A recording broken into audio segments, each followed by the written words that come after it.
Choja Warriors, another blessed morning to be together. Today we're going to talk about how do you overcome procrastination and laziness so that you can get those results that you're looking for in your life. And today we're going to very specifically narrow in on one approach that I enjoy, that I love, and that I wanted to share with you. And it's the idea that, look, a lot of people are going to tell you that you have to motivate yourself, that you grind, and that you have to be able to push yourself through that obstacle. And while I do think that that is necessary, and I do believe that you should have that in your back pocket, that often the approaches that I do like to start with while we're building up our discipline usually have to do with borrowing other people to hold you accountable. And so whether you look at them as an accountability partner, whether you look at them as a charge partner, as I refer to in my book, that you really do want to understand that if you borrow someone else to hold you accountable, that you are able to get the results that you want.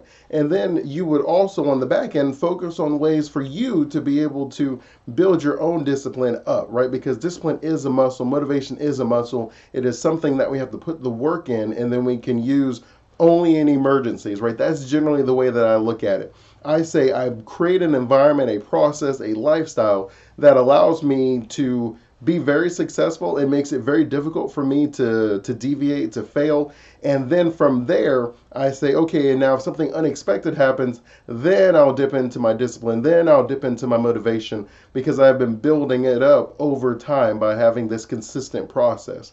And so, one of the examples that I like to use when I'm talking about the importance of accountability is the idea that if you look at a professional athlete, for instance, right? Like if you look at Charles Barkley or Mike Tyson or someone who has been at the top of their game where they are legendary, if you look at them in their prime versus when they retire, and I'm not talking about like 10 years after retirement because look, that's going to happen to a lot of us. I'm talking about 10 months after their retirement. And you'll see that there is a change that their body goes through, that they end up gaining a lot of weight, that they lose a lot of their muscle, and that they slow down a significant amount. And you have to say, okay, well, what's really changed? This person at the height of their game was a sculpture of human brilliance and the capabilities of our body. So what has changed? Well, when they were a professional athlete, they had lots of accountability, whether that was performing at a high level to get the paycheck that and the contract that they signed, or the ability for them to renew their contract, or whether that was the fact that they had trainers, that they had physicians, and that they had physical therapists, that they had a team around them that made sure that when they had something to do, that they got it done. And so oftentimes when you retire, you end up saying, well, okay, I don't really need a shooting coach. I don't really need the personal trainer, right? Like you may get rid of the whole team when you retire, and then you start seeing that you'll slip. And what I mean is it's just a slow drift. So we start off where we're like, okay, I'm going to keep an eye on everything. I'm going to make sure that that doesn't happen to me, right? Like that's the idea. Like I had this trainer for 3-4 months, and then professional athlete, you had them for like 10 years maybe, where you're thinking, okay, I'm going to make sure that I don't slip, that I don't drift. But when you don't have the accountability, if you wake up one day feeling good, then you're going to do your workout, you're going to do everything that's necessary, and you're going to feel great. And if you wake up one day not feeling the best, then you'll find that those are the days that you take off because you're not accountable to anyone. And so it makes it difficult for you to get up and get moving, right? So in my simple life, the part of the reason I wake up early so I can get this stuff done, so that I'm able to set myself up for success, is because I know that when all my kids wake up, that they are loud, that they need my attention. I have to keep them focus that if I don't get it done before they wake up, then I'm not going to be able to get it done until after I drop them off. And then that puts my whole day off, right? Where now I'm like 3-4 hours behind the schedule that I would like to keep. And it's not to say that it doesn't happen, but it's also simply to say that I recognize the benefit for me, right? Like this is something that I want. I want to be able to get this result. And if I don't get it done before they wake up, then I won't be able to get it done. So I mentally tell myself that this is part of my accountability, that by the time that I wake my girls up to get them ready for school, that I need to have done my basically half of the things that I want to accomplish in the day, right? Like that old military quote, you got to get more done before 8 a.m. than most people do all day. Well, I subscribe to that, and it feels good for me. So some of the discipline issues that I have on the PM side is I get working still, and I don't go to sleep, right? It's hard for me to turn everything off because I feel like I just got in a groove, and that I want to keep going and ride that horse in.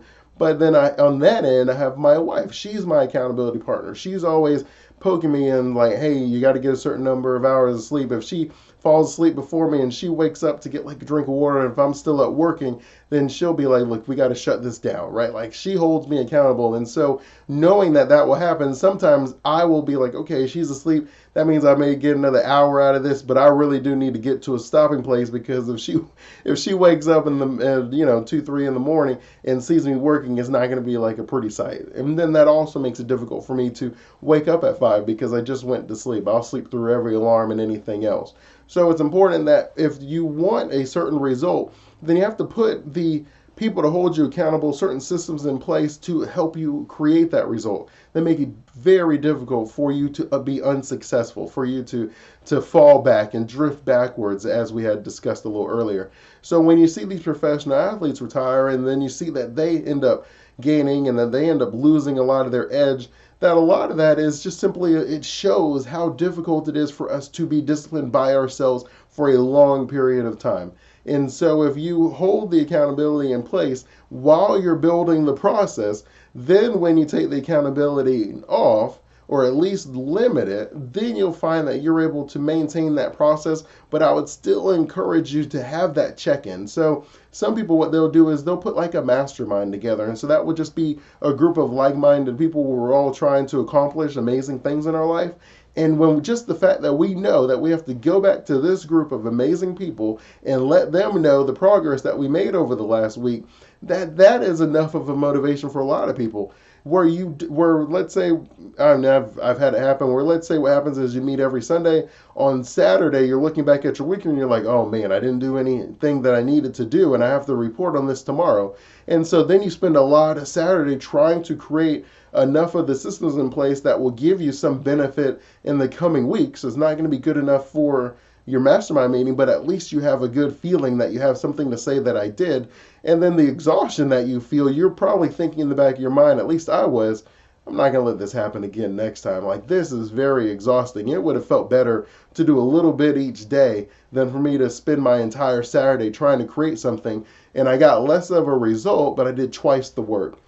Instead, what I would rather do is let me have that consistent process, that Choja lifestyle, where I do something a little bit every day and I rise to that challenge.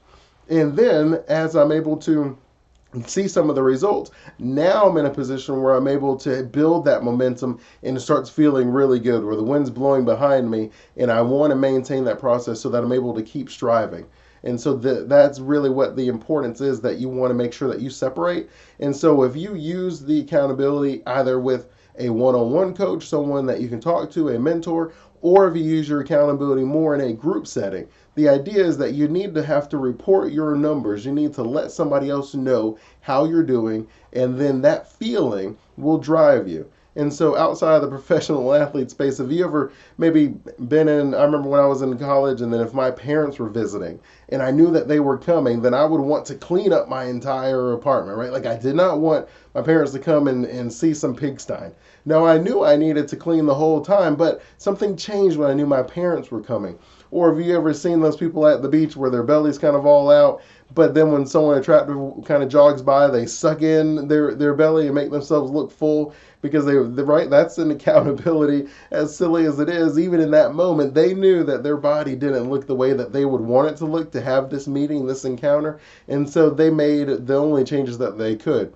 Now, granted, if they were able to see that person every day on a regular basis, then they would probably start making some changes where they're able to take that accountability, and it encouraged them to take some action so they can get results.